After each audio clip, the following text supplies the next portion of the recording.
نو اول نمبر بی بی عظوهن نصیحت پکې. دویم نمبر څه شی دی؟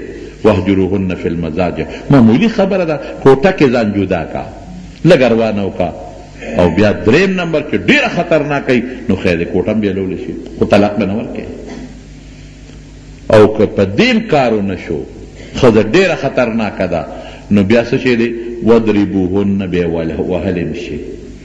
وال شته خو په دریم نمبر کې دي، دا نه چې ګنې بس کوتک ته یې ګوتې کړې پښې دې پې د پاسه. وهل په دریم نمبر کې دي. قرآن درته ویم، ځان ته وضربوهن بیا وها. وهل به بیا څنګه؟ د وهلم طریقه ده. ضربن زمونږ علما لیکي، فقها لیکي، محدثین لیکي، ضربن غیر مبرح، سخت وال به نه کې، سخت وال به نه کې، معمولی وال به کې، سخت وال به نه کې. یو نیک سړی و، د ښځې نه خفه شو. نیک سړی نو عام سړی و، رښتیا هغه بله واقع ده. ښځې نه خفه شو، ښځې داسې حرکت وکړ، داسې حرکت چې دا خاوند دی وایي چې هغه حرکت د دې چې پیوس وګرځم او طلاق هم ونه ورکړم. ډېر غصه شم، وجود مې داسې شو چې سترګې مې وپړسېدې، کوتک ته مې ګوتې کړې او ما وې چې لا ولې ښه برابروم قی وام او بیا ولې طلاق ورکوم.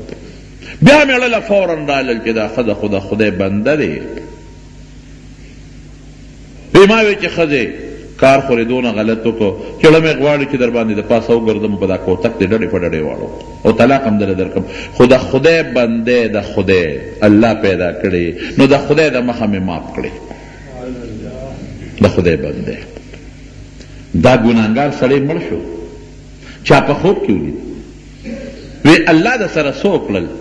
وی چې الله ته مخامخ شمه، وی الله وی چې بنده ډېر ګناهګار یې انتهایی.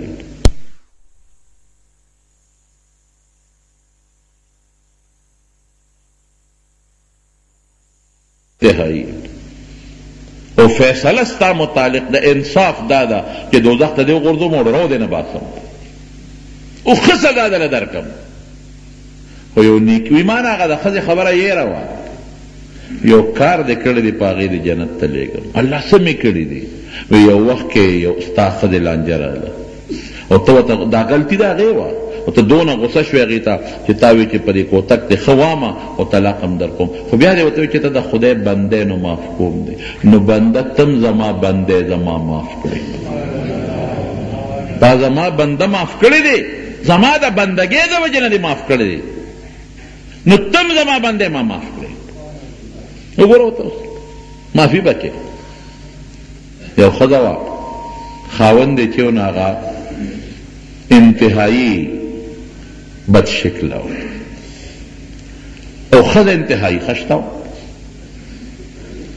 ښځه انتهایی خشته ده او خاوند انتهایی بدرنګ دی چې دا خاوند به کور ته راغی دی، خاوند به مخندله و، ښځې به مخندله.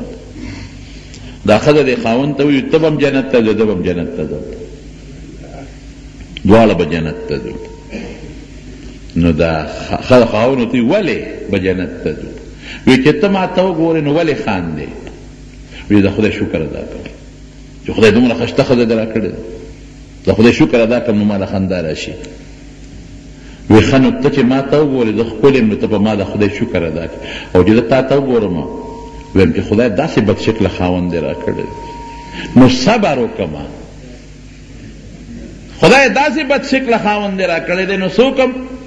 صبر وکم چې شکر دې خدای بس زه صبر کوم په دې خبره. نو ته د خدای حمد وې زما په ښکلي والي او زه ستا په دې بد شکلۍ صبر کوم، نو ته شکر ګزار زه صابره موږ له دواړو له به خدای جنت راکوي.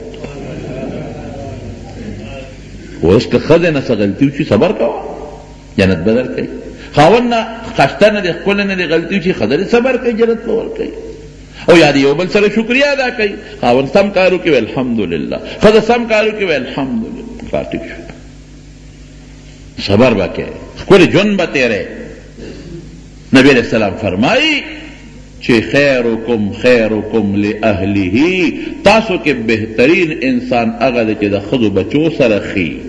وانا خیرکم لأهلی، زه د خپلو بچو ښځو سره خیمه، زه خیم نوم دقسې ژوند تاسو هم تیر کې ښه ژوند به تېروئ، ښایسته ژوند. نو ښځه به د خاوند سره دغه ژوند تېروي دواړو طرفینو نه. د حضور پاک مبارک اخلاقو ته ګورم، بس دا د نبی کریم صلی الله علیه وسلم مبارک اخلاق دی.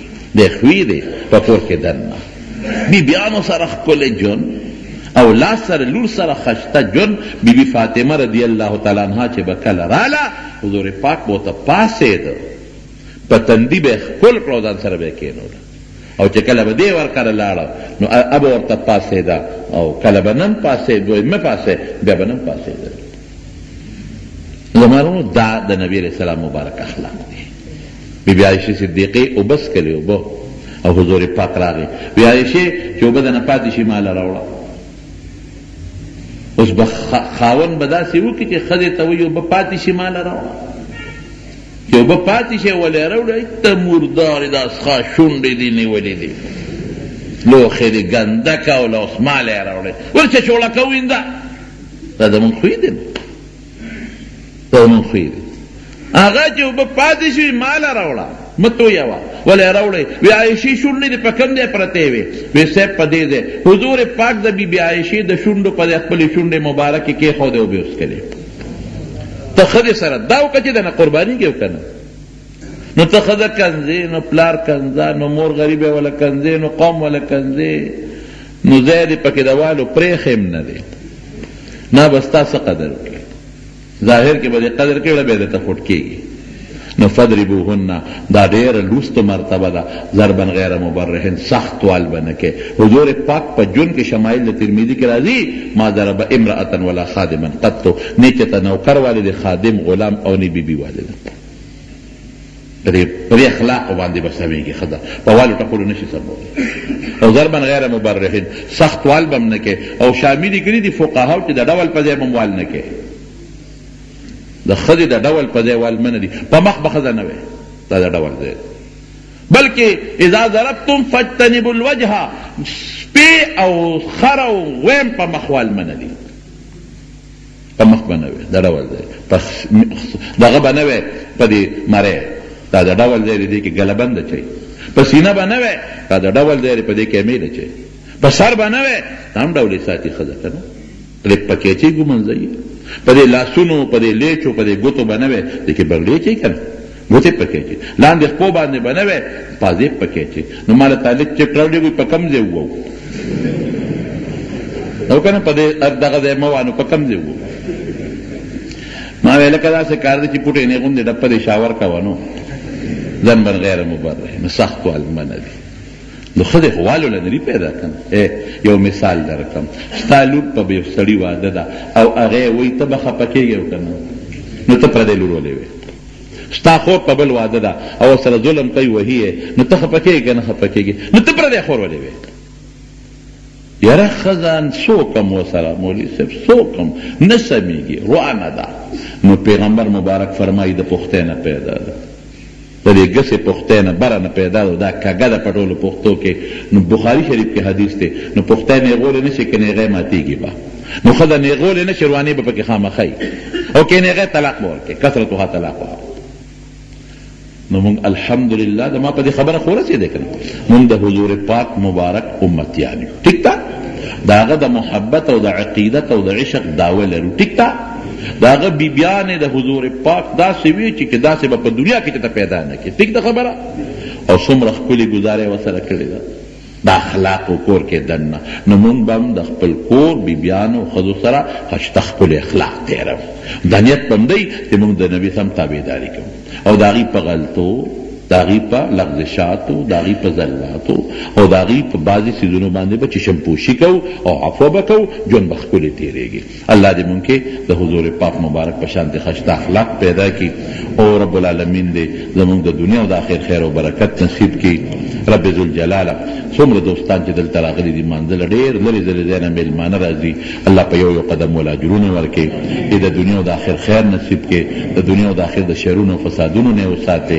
خدای مونږ ټول د مخلوق د شر نه وساتئ، د بغضیانو د بغضونو نه مو ساتئ، د حاسدینو د حسد نه مو ساتئ، او الله تعالی تم د دواړو جهانو خیرونو او برکتونه نصیب کړي. الله که څوک مریضان دي په دې مجلس کې، په کورونو کې، په هسپتالونو کې، ته ولا شفا ورکړي. که څوک قرضداران قرضونه اخلاص کړي، که چا کاروبار کې برکت نشته، الله لویه جمع ده زموږ دا دعا قبوله کړه. الله کاروبار کې ولا برکت پیدا کړي.